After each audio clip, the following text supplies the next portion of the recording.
The first thing I noticed was the for sale sign had already been replaced with sold. 3 weeks. It took them just 3 weeks after my grandmother's funeral to sell her house, my childhood sanctuary, my inheritance, my home.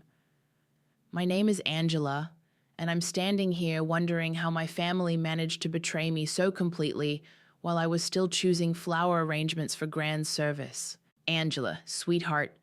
Aunt Shiloh's voice drips with honey as she clip-clops down the front walk in her designer heels. We weren't expecting you today. Of course they weren't. That's exactly why I came.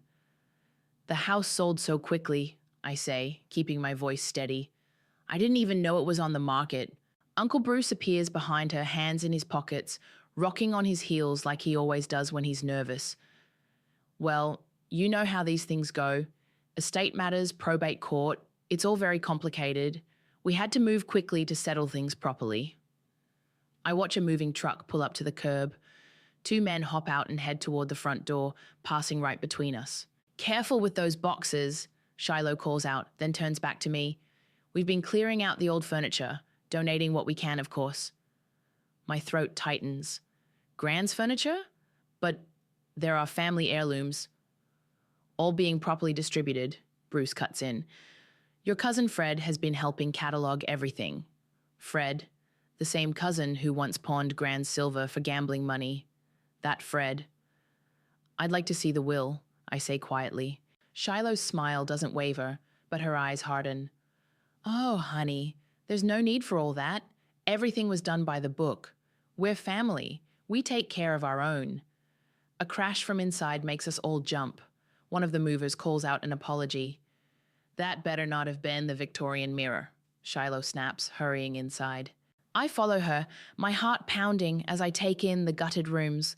The antique rugs are gone. The wall of family photos has been stripped bare. Even the old grandfather clock that marked every Christmas morning of my childhood has vanished. Where are Grand's personal things? I ask. Her journals, her photo albums? Boxed up in the study, Bruce says. We'll sort through them properly later. I head straight for the study, ignoring Shiloh's protests. The room that once housed Grand's beloved books is now a maze of cardboard boxes. I spot one labeled Personal Papers and reach for it. Angela. Shiloh's voice has lost its sweetness. This really isn't a good time. We have movers here, and there's so much to coordinate. I'm not leaving until I see the will, I say, opening the box. Bruce steps forward. Now listen here. No, you listen. My voice is quiet but firm. This house was supposed to be mine. Gran told me so repeatedly. She wanted me to live here, to raise my family here. So either show me the documentation or I start calling lawyers. Shiloh laughs, but it sounds forced. Lawyers? Really, Angela, there's no need to make this ugly. Blood is thicker than water, remember? I meet her gaze. Then prove it. We'll have our attorney send you copies of everything, Bruce says smoothly. But right now you need to leave. We have work to do here. I clutch the box tighter. I'm taking this with me. That's family property, Shiloh starts. Yes, I cut her off. It is. I walk out with the box, my legs shaking but my spine straight. In my car, I watch through the rearview mirror as they huddle on the porch, whispering frantically. That night, sitting cross-legged on my apartment floor, I sort through the box. Most of it is old receipts and utility bills, but tucked in a worn envelope, I find something that makes my hands tremble. A handwritten draft of Gran's will, dated just 2 months before she died. My name is there in her familiar script, clear as day. To my beloved granddaughter Angela, I leave my home and property at 1542 Maple Street, where she spent so many happy days of her childhood. I trace the words with my finger, remembering how she used to say, "Someday, sweetheart, this will all be yours." Reaching for my phone, I pull up my contact list and scroll to a name I haven't called in years. Mackenzie Fuller, now one of the state's top fraud attorneys, my best friend from college who once told me she'd help me bury a body if I ever needed it. Well, I don't need to bury a body, but I do need to bury some lies. As the phone rings, I smooth out Gran's letter on my lap. They thought I'd stay quiet, play nice, be the good little niece who accepts whatever scraps they throw her way. They thought wrong. Holy shit, Angie! Mackenzie stares at the documents spread across her desk. They didn't even try to hide their tracks. This is amateur hour fraud. I lean forward in my chair. So there's definitely something wrong with the sale? Wrong? She laughs, but there's no humor in it. The sale documentation is dated before your grandmother's death. The probate filing has obvious inconsistencies, and she holds up a paper, squinting. Is that whiteout on an official court document? Bruce is a real estate broker. I thought he'd at least be smarter about the paperwork. Arrogance makes people sloppy. Mackenzie starts sorting papers into piles. They probably figured you'd be too grief-stricken to notice or too timid to fight back. My phone buzzes. Another text from Shiloh. Sweetie, let's have lunch and talk about this like family. I show it to Mackenzie, who rolls her eyes. Block her. We're way past lunch dates. First, we need to talk to Ronald, I say. He was Gran's caretaker for the last year. He might know something. We find Ronald at the local diner where he now works as a short-order cook. His eyes widen when he sees me. Angela, I've been trying to figure out how to reach you. He wipes his hands on his apron, glancing around nervously.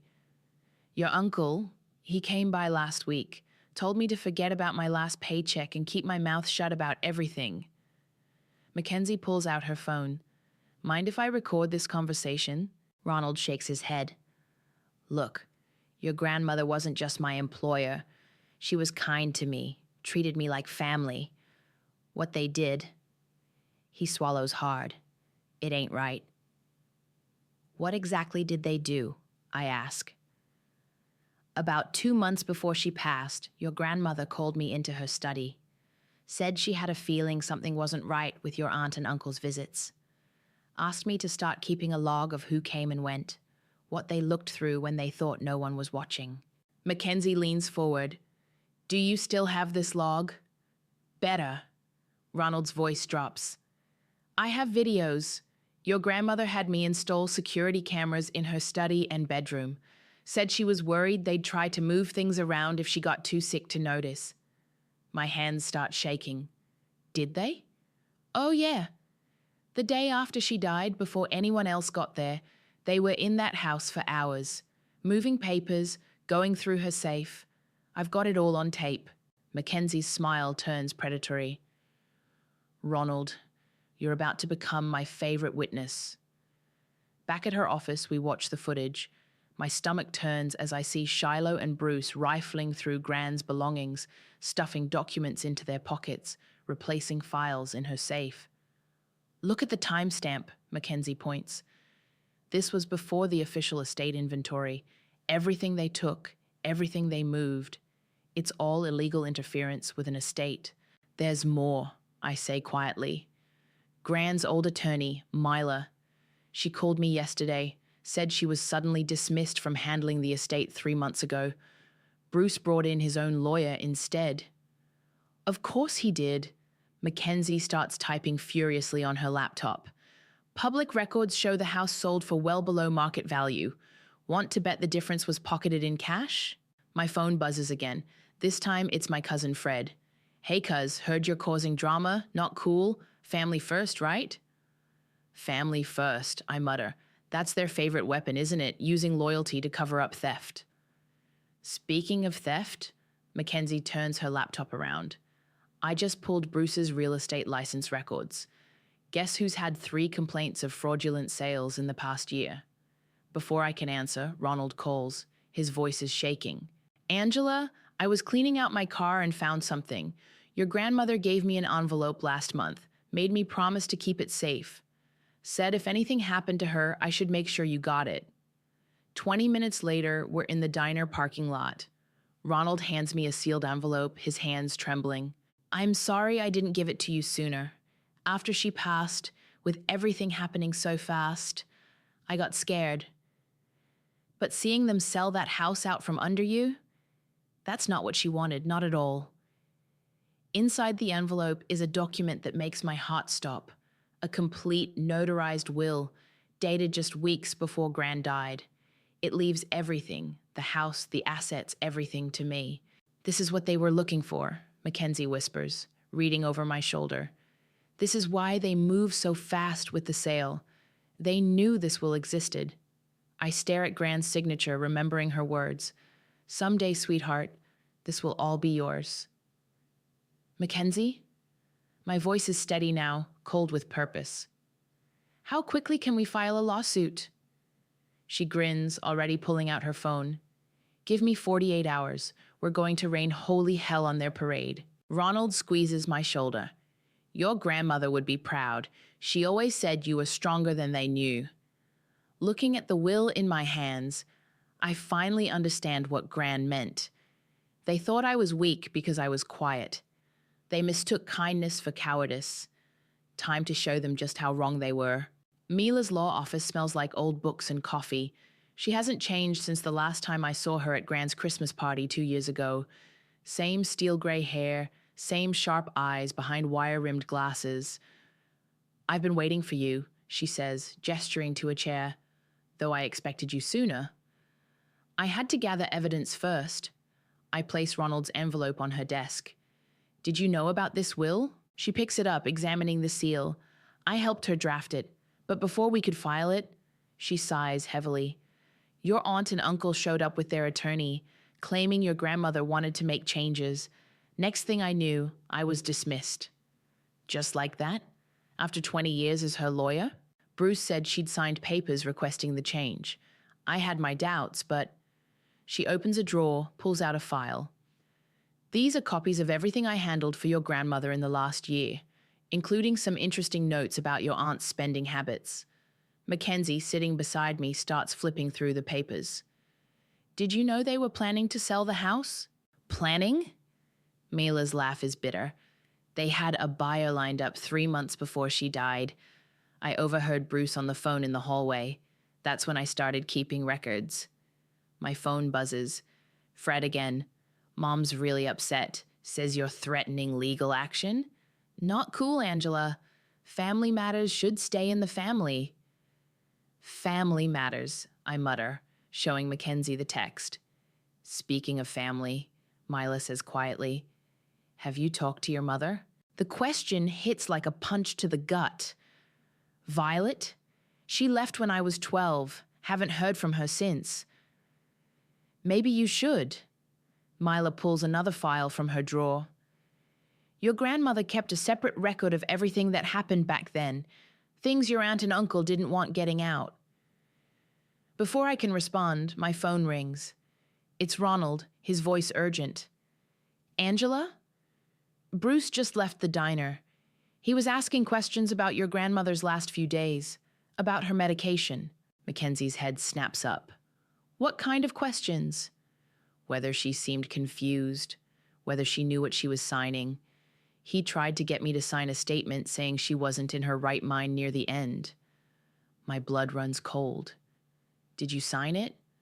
Hell no. But Angela, there's something else. The night before she died, your grandmother was fine. Lucid. We played cards. Then Shiloh visited, brought her some tea, and what? By morning, she was gone. The doctor said it was natural causes, but Mackenzie is already typing on her phone. We need that death certificate and an autopsy report if there is one. There wasn't one, Mila cuts in. Bruce insisted it wasn't necessary, used his connection with the county medical examiner to expedite the death certificate. My hands are shaking so hard I can barely hold the phone. Are you saying... I'm not saying anything, Mila replies carefully, but I found it interesting that they moved so quickly to sell the house after refusing an autopsy. Later that evening, I'm sitting in my car outside Fred's favorite bar when he stumbles out. He's always been a chatty drunk, and tonight's no exception. Angela, he grins, swaying slightly, was just texting you. Why you gotta make trouble, huh? Mom and Dad handled everything perfectly legal. Really? I keep my voice casual. Even rushing the sale through probate? He laughs too loud. Dad's got connections, you know. Judge owed him a favor. Pushed it through super quick, no questions asked. His face suddenly falls. Shit. Wasn't supposed to tell you that. What else weren't you supposed to tell me, Fred? He leans against my car, hiccuping. They're just protecting the family. Like when your mom tried to cause trouble years ago. Had to shut that down quick, right? What do you mean, shut it down? But Fred's already pushing off the car, stumbling toward the waiting Uber. Can't talk about it. Family secret. Mom would kill me. I watch him leave, then call Mackenzie. We need to find my mother, I say. Now. Already on it, she replies. And Angela? I just got the death certificate. Cause of death listed as heart failure, signed by Dr. Marcus. Want to guess who Dr. Marcus plays golf with every Sunday? Bruce. Bingo. And here's the kicker. He's not even a cardiologist. He's a dermatologist who somehow got called in to pronounce your grandmother's death at 3 a.m. I grip the steering wheel until my knuckles turn white. They really thought they'd get away with all of this? People like your aunt and uncle always do. They count on family loyalty to keep their secrets buried. Mackenzie pauses. But they didn't count on you. No, they didn't. And as I start my car, heading toward the address Mila gave me for my mother, I realize they also didn't count on Gran planning ahead, leaving breadcrumbs for me to follow. The truth was always there, waiting for someone brave enough to uncover it. Time to dig deeper.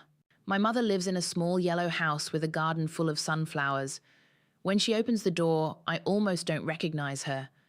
The wild dark hair I remember is now streaked with silver, but her eyes are the same deep brown as mine.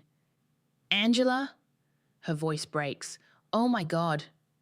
We stand there, staring at each other across 16 years of silence until she finally steps back. Come in, please. Inside, the house smells like herbs and coffee. Photos line the walls, most of them of me, clearly cut from newspapers or social media, my college graduation, a work event, that 5K race last spring. I followed your life, she says quietly, from a distance. I wasn't sure you'd want to hear from me. I didn't, I admit, until now. Mom, I need to know what happened back then, why you left. She sinks into an armchair, hands trembling as she tucks her hair behind her ears. A gesture so familiar it makes my chest ache. Shiloh and Bruce, she says. I caught them stealing from Mom, your grandmother. Not just money, but manipulating her into signing things. When I threatened to expose them, she laughs bitterly. Well, they had dirt on me too. Or so they claimed. What kind of dirt? They said they had proof I was embezzling from the family business.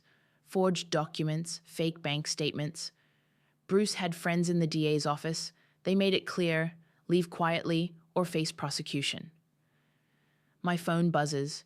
A text from Mackenzie. Found something big. Bruce sold another property right after your grandmother's death. Cash deal. Numbers don't add up. Did Gran know? I ask. About why you really left. I tried to tell her, but Shiloh got there first. Convinced her I was unstable, making up stories. She stands suddenly, goes to a cabinet. I kept everything, though, every scrap of evidence. She returns with a weathered box. Inside are photos, letters, old bank statements. Look at the dates, she says. They've been planning this for years. The house sale? That was just the final piece. I pull out a photo. Shiloh and Bruce at a family dinner 15 years ago. In the background, Gran's antique desk is open and Bruce's hand is clearly reaching for her papers. They were always careless, Mom says. Thought no one was watching, but I was. So was your grandmother near the end. My phone rings. It's Ronald again. Angela? I found something in my old work logs. The night before your grandmother died, Shiloh brought over some papers. Made her sign them while she was on her new medication. I should have said something then. What kind of papers? Transfer documents, I think, for some property up north. Bruce listed it for sale the day after she died. I look at my mother. Did Gran own property up north? The lake house, she says. Dad's old hunting cabin, worth a fortune now because of the lakefront development. Another text from Mackenzie. Lake property sold for 1.2 matters cash. No record of proceeds in estate inventory. Call me ASAP. They're not just thieves, I say slowly. They're money launderers. Mom reaches across the table, takes my hand. Her palm is warm, calloused, so different from the soft hands I remember. Be careful, Angela. They destroyed my life because I threatened to expose them. They'll do worse to you. I'm not you, Mom. I'm not alone. I squeeze her hand. I have evidence, witnesses, a lawyer they can't bribe, and I pull out my phone, show her the text from Fred about the judge. I have their own family turning against them. She stares at the text, then at me. You're so much stronger than I was. No, I stand, gathering the evidence she's kept all these years. You were strong too. You protected me by leaving.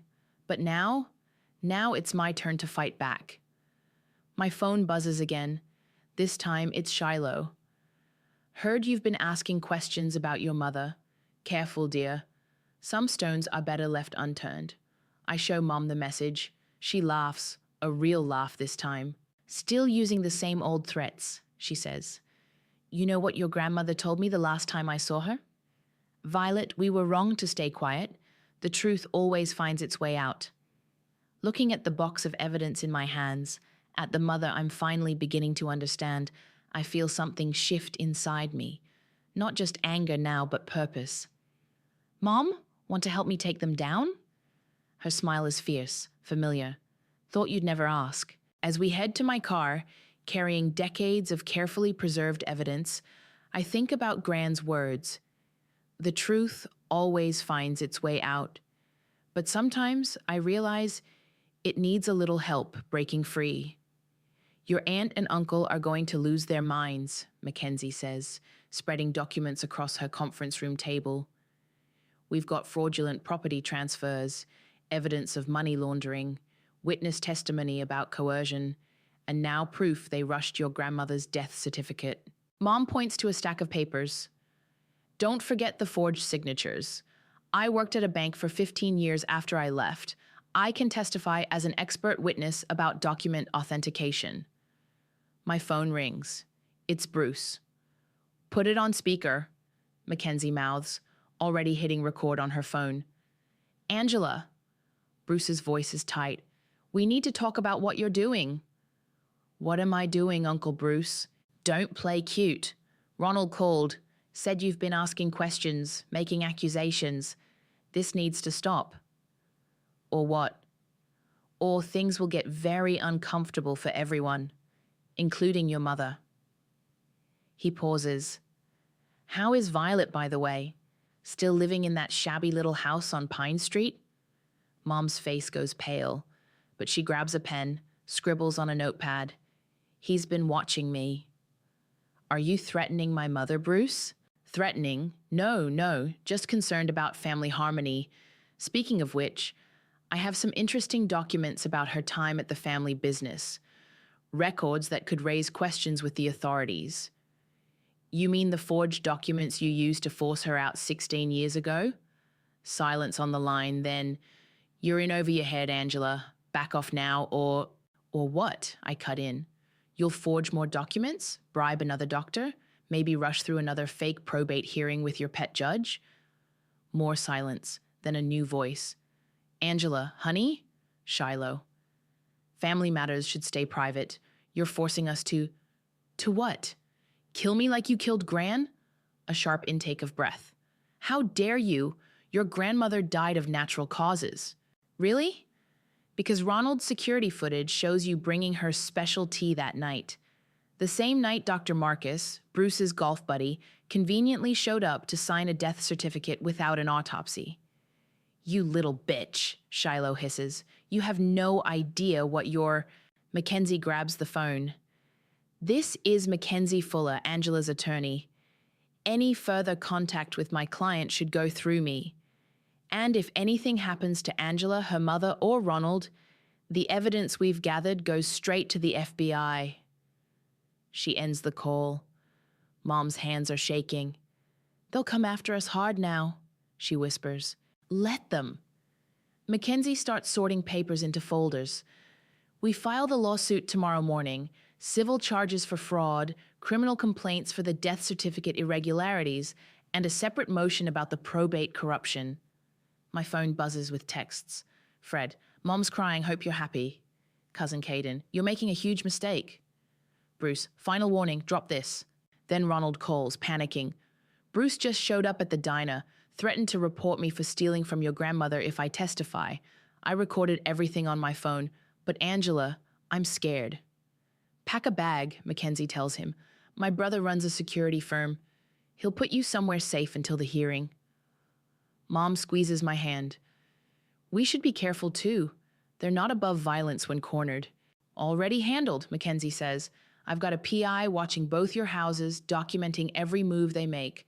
Plus, she grins, I may have tipped off a reporter about the fraudulent property sales. Story runs tomorrow. My phone rings again. This time it's Mila. Angela? I just got served with a cease and desist letter from Bruce's lawyer. They're claiming attorney-client privilege to block my testimony. They can't, Mackenzie says. The crime-fraud exception applies when attorneys witness criminal acts. Plus, we have Ronald's footage of them tampering with legal documents in your office. There's something else, Mila adds. I found a draft email on your grandmother's computer. She was planning to go public about their schemes. The timestamp shows she wrote it the night she died. My hands curl into fists. Send it to Mackenzie, now. As Mila hangs up, Mom touches my shoulder. You know what happens next, right? Once we file, there's no going back. The family will never be the same. The family was never real, I say. It was just a weapon they used to control us. Mackenzie starts packing up files. Everything's ready. We file first thing tomorrow. The only question is... She looks at me. Are you sure you want to do this? It's going to get ugly. I think about Gran's house, now empty of her warmth, about Mum's 16 years of exile, about Ronald's fear and Mila's frustration and all the other lives Shiloh and Bruce have poisoned with their greed. Send it, I say. Send it all. I take out my phone, open my messages, and type one final text to Shiloh and Bruce. You always said blood was thicker than water. Let's see if it's thicker than justice. Then I hit send and watch as the message delivers, knowing that tomorrow their carefully constructed world of lies begins to burn. The morning our lawsuit hits the news, all hell breaks loose. I'm at Mackenzie's office when Fred bursts in, wild-eyed and sweating. You have to stop this, he gasps. Caden's being investigated for embezzlement. The feds are looking at all our accounts now. They're going to find everything.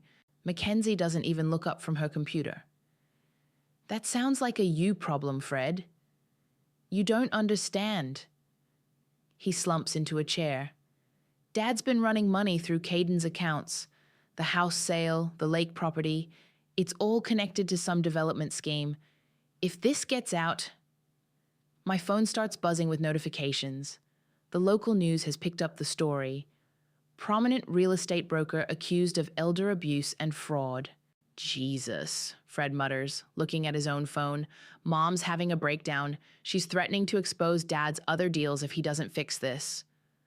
Other deals? Mackenzie's head snaps up. Fred's face goes pale. I shouldn't have said that. No, I lean forward. You shouldn't stop there either. Tell us everything, Fred. Or would you rather explain it to the FBI? He breaks like a cheap plastic toy. Dad's been doing this for years, finding elderly homeowners, pressuring them to sell below market value, then flipping the properties through shell companies.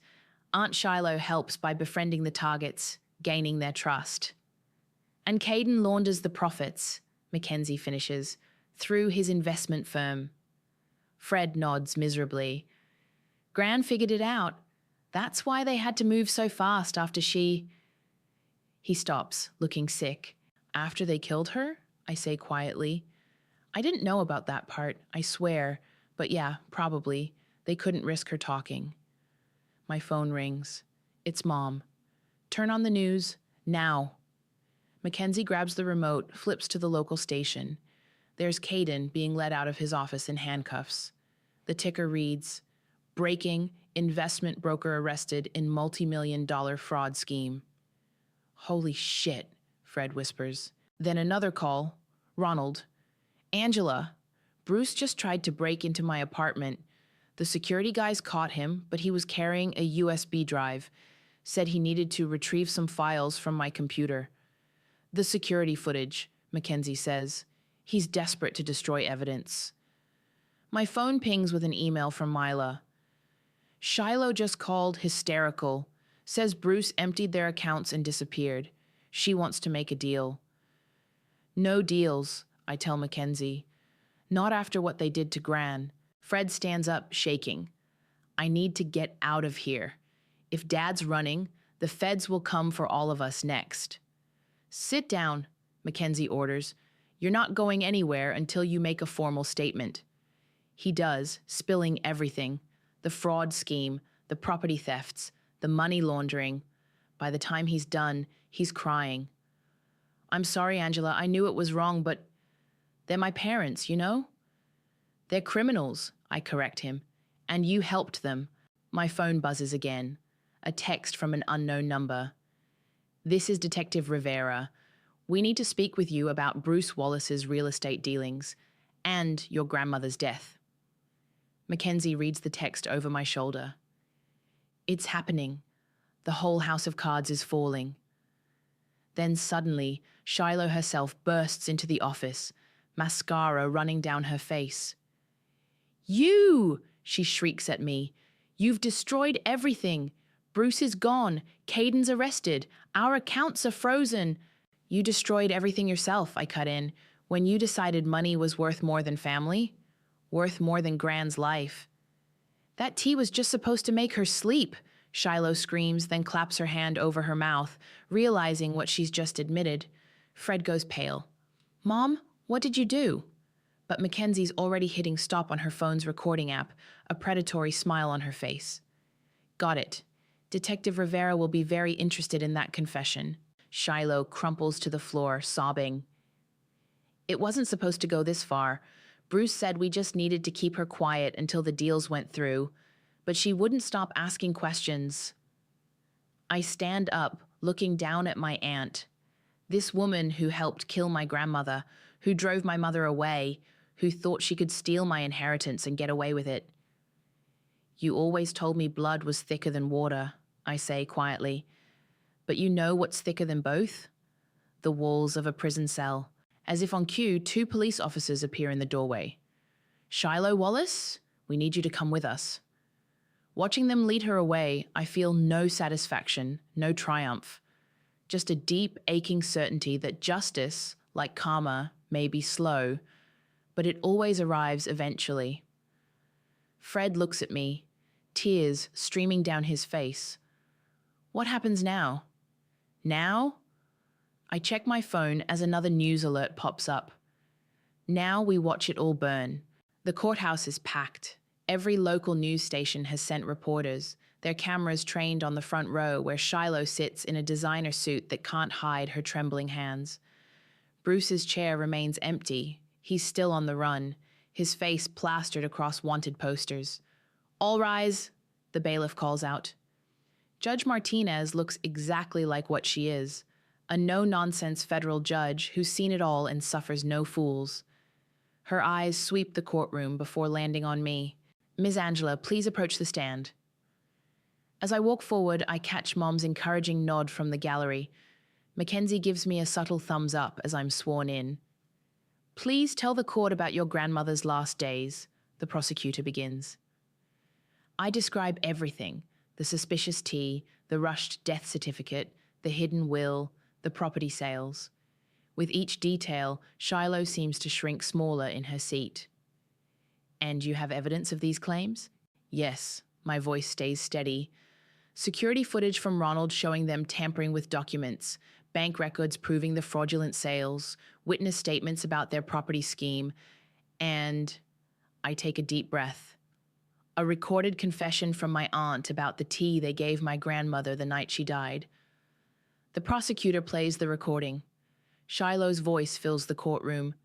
That tea was just supposed to make her sleep. A gasp ripples through the audience. Shiloh's lawyer looks like he's swallowed something sour. Your Honor, he interrupts. My client was under extreme emotional distress when she admitted to drugging her own mother. Judge Martinez's voice could freeze hell. Continue, Ms. Angela. I detail the money laundering scheme, the fake probate proceedings, the years of elder abuse. Behind me, I hear Fred crying softly. During cross-examination, Shiloh's lawyer tries to paint me as a greedy granddaughter seeking revenge. Isn't it true you're just angry about losing your inheritance? No, I reply calmly. I'm angry that my grandmother was murdered for trying to expose their crimes. I'm angry that my mother was forced into exile for 16 years. I'm angry that they used family as a weapon while destroying actual families. The forensic accountant testifies next, projecting spreadsheets that show millions flowing through Caden's accounts. The property sales were just the tip of the iceberg, he explains. We've uncovered dozens of elderly victims, all pressured into selling their homes below market value. Then comes the bombshell. Mrs. Wallace also embezzled from multiple family charities she claimed to run, money meant for children's hospitals, disaster relief, all funneled into offshore accounts. Shiloh finally breaks.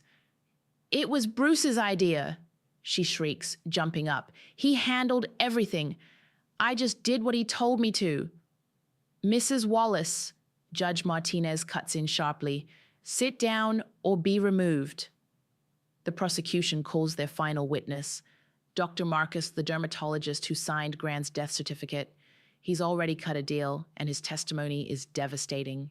Bruce Wallace paid me to falsify the cause of death, he admits. He said his mother-in-law had a DNR order and didn't want an autopsy. I never actually examined the body. By the time closing arguments end, even Shiloh's lawyer looks defeated. The judge takes only 20 minutes to return with her decision. The evidence of fraud, elder abuse, and financial crimes is overwhelming, she begins. The attempt to cover up a suspicious death makes it even more egregious. Mrs. Wallace, please stand. Shiloh rises on shaking legs. I'm sentencing you to 18 years in federal prison. You'll also pay full restitution to all victims, including the charities you defrauded. Furthermore, I'm referring this case to the district attorney for potential homicide charges once your husband is apprehended. As Shiloh is led away in handcuffs, she locks eyes with me one last time. All her carefully maintained poise is gone, replaced by raw hatred.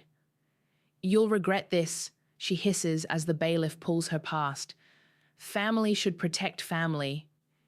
You stopped being family the moment you hurt Gran, I reply quietly. Outside the courthouse, reporters swarm us.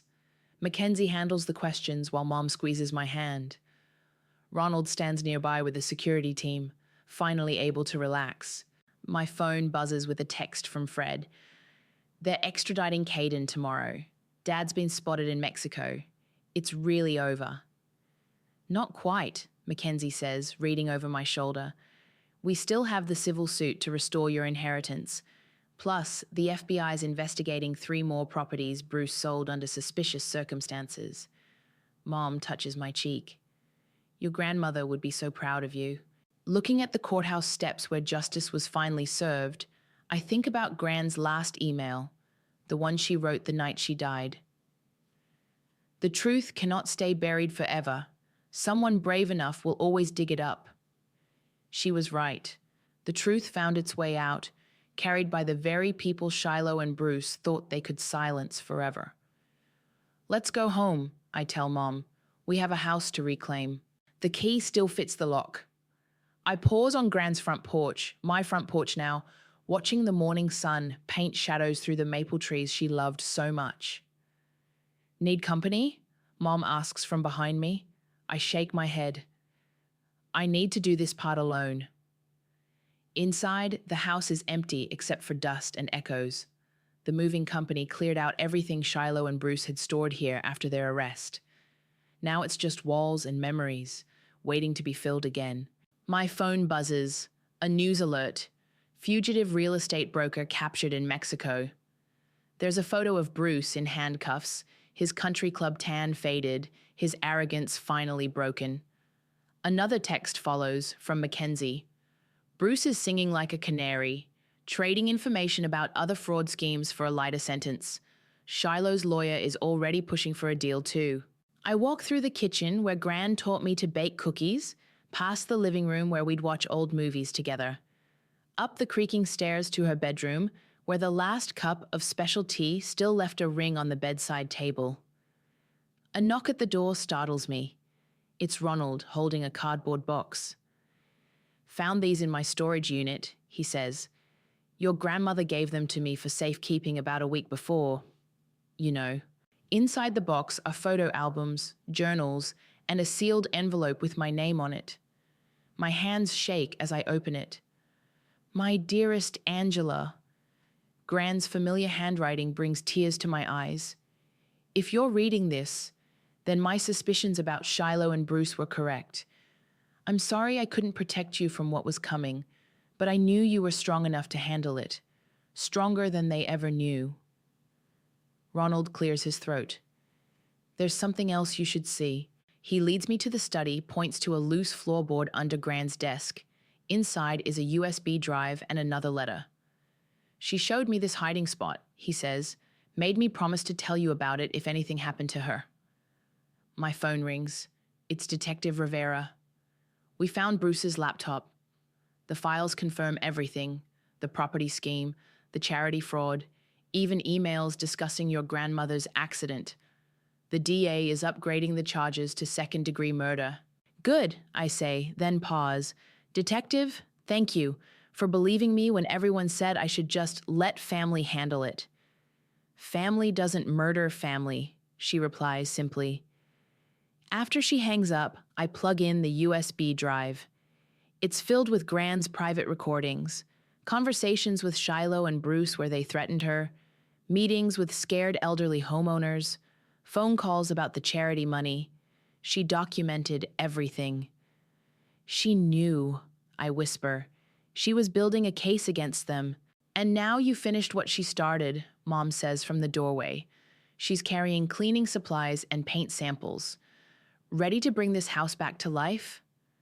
I look around the study, remembering how it used to be filled with books and warmth. Almost. There's one more thing I need to do first. At the county jail, Shiloh looks small in her orange jumpsuit. Her carefully maintained appearance has crumbled, showing every year of her true age. "Come to gloat?" she asks bitterly. "No, I came to return something." I slide Gran's last letter across the table. "She wrote this to you the night before she died. I found it today." Shiloh's hands tremble as she reads. Her face crumples. She knew everything, and still offered you forgiveness," I finish. "If you'd just stopped and told the truth." "Why are you showing me this?" "Because Gran believed everyone deserves a chance at redemption. Even you." I stand up. But that chance only comes after justice. Back at the house, Mom and Ronald have already started cleaning. The windows are open, letting in fresh air and birdsong. The moving truck with Gran's recovered furniture will arrive tomorrow. My phone chimes with messages from the support group Mackenzie helped me start.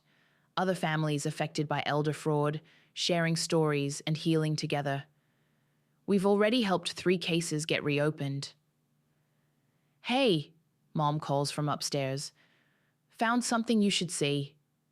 In Gran's bedroom closet, behind a loose panel, is a small safe. The combination is my birthday. Inside is a single photograph. Gran and me on this very porch, both laughing, her arms around me tight. On the back, she wrote, "Remember, my darling girl, true strength isn't in staying quiet to keep the peace. It's in speaking truth even when your voice shakes.